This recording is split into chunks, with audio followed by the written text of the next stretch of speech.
it's dynamic. It's not a push. So one of the ways that you can practice it, I suppose, is just to kind of stand there and whoa.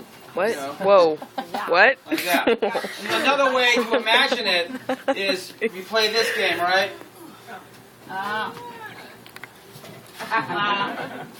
See? See, there you go. Or if you want to get it, you gotta go quick.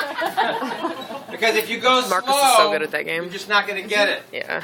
So whatever it takes to learn that kind of, the rapid kind of, dynamic aspect of it. It isn't necessarily that it's forceful. It's just that it's high velocity because it's fast, right? And that's one of the keys to make it successful. But I also understand that as you're practicing it, there's so many things that you're trying to get in your head about it. It doesn't come out that way. But eventually, as you practice it, that's the idea. So just remember that it has to go quick, and you can play that whatever. So you get that idea of being as dynamic or rapid as possible. So for sitting cervical, usually in the way that I've been taught, I stand in front of the patient. I mentioned in class there's a technique called Gonstead, which is a chiropractic technique in which they stand behind the person. They actually have a specific manipulation type chair that a patient sits in, and they kind of do the same thing that you would do, kind of like, I don't really know how to do Gonstead, but it's kind of the same kind of thing. But what I remember, what I've read about him, he had really large hands and he was arthritic, so he really couldn't do the setup for traditional, diversified technique, and so he devised his own technique. And as you might imagine, he was a charismatic individual to be able to devise a whole thingy named after him. And it's one of the more widely used techniques within chiropractic. But the relationship, Heath, you want to turn that thing down? That light bulb, yeah, not the light bulb. That's what. So you would palpate. I use my middle finger, and I'm feeling for the facets. What I'm looking for is to see if there is an area that feels posteriorly rotated in the facet. So you can imagine if I'm palpating and it feels like this, that there's a problem on that side, right? Or if it's back like that, there's a problem like that. Not necessarily the whole neck, obviously, but like a segment could be like that. Or if I'm pressing the C when I'm using my palpation, it's like, doesn't seem like it wants to rotate this way. And when I can tell that Marie's left side is much more restricted than her right, in doing this. So now the contact, let me just hold this up for me. So I'm going to use my middle finger to contact the lamina and the facet. So you have to think Velcro. It's kind of like the disco move. You have to think Velcro. And so that hand is set up, and it's in the cervical spine, so it's obviously going to be a little bit lower. The other hand is going to be up, kind of contacting the parietal area. Again, my zygoma, or my thenar eminence is kind of on the zygoma, so it's up a little bit higher. Now, what happens when you set this up, that when I'm in this case, I am going to laterally bend her and then rotate her to set her up. So when I do that, just put both of my hands opposite each other, right?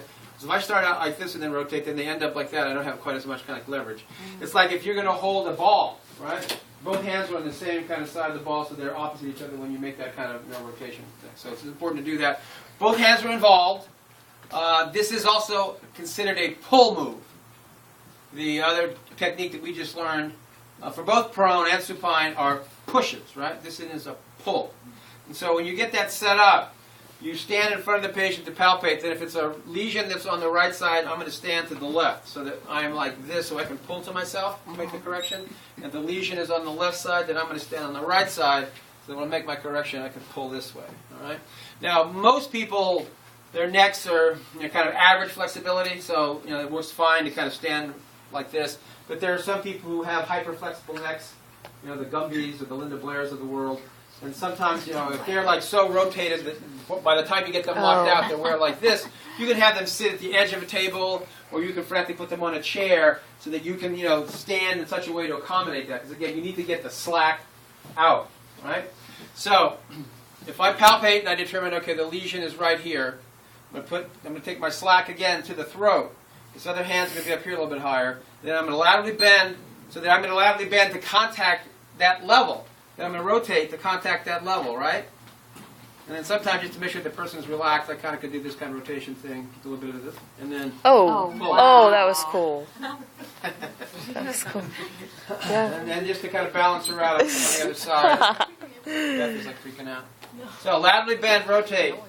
Now sometimes I'm going to kind of do this in a little bit of a, like that, and just pull towards myself. Elaine's freaking out as well. Yeah. Alicia's like, yeah.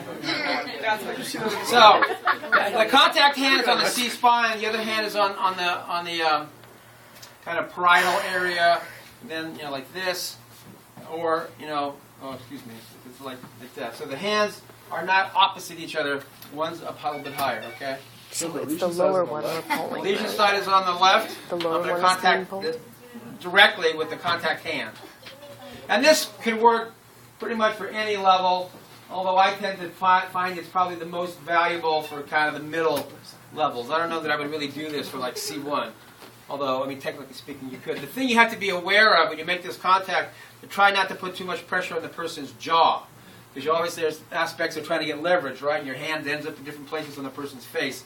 But you want to make sure that you minimize pressure on the jaw itself, being on the mandible. You could be on the zygoma, because that's not involved really directly, so you can use a fair amount of pressure. So just when you get that contact, again, I'm more like on the zygoma with this hand, and my middle finger is where it needs to be, rather than holding way down here. That's when, the lower you go, sometimes you got to drop down a little bit, so that makes it more technically difficult. All right, any questions about seated? We're going to do seated again next week, along with a traction hold and a traction release. But there are some things there for seated cervical. So again, this is a pull, it's not a push. You stand in front. The correction is you're going to stand opposite the lesion. God bless you, but your hand is directly on the set that you're trying to correct for a rotation. And I like to laterally bend first and then rotate to lock out. Whereas when a person is supine, I like to rotate first and then laterally bend. I mean, practically speaking, in your practice, you can do what you want as long as you get it locked out. I'm just suggesting on the test that that's what you do, because that's what I find, in my experience, to be the best. Rotate. In a seated cervical, I laterally bend first and then rotate.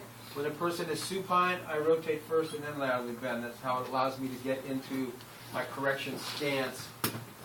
Maybe that's how I learned it. That's more innate for me, so that's how I teach it. All right. Okay, any questions about seated stuff?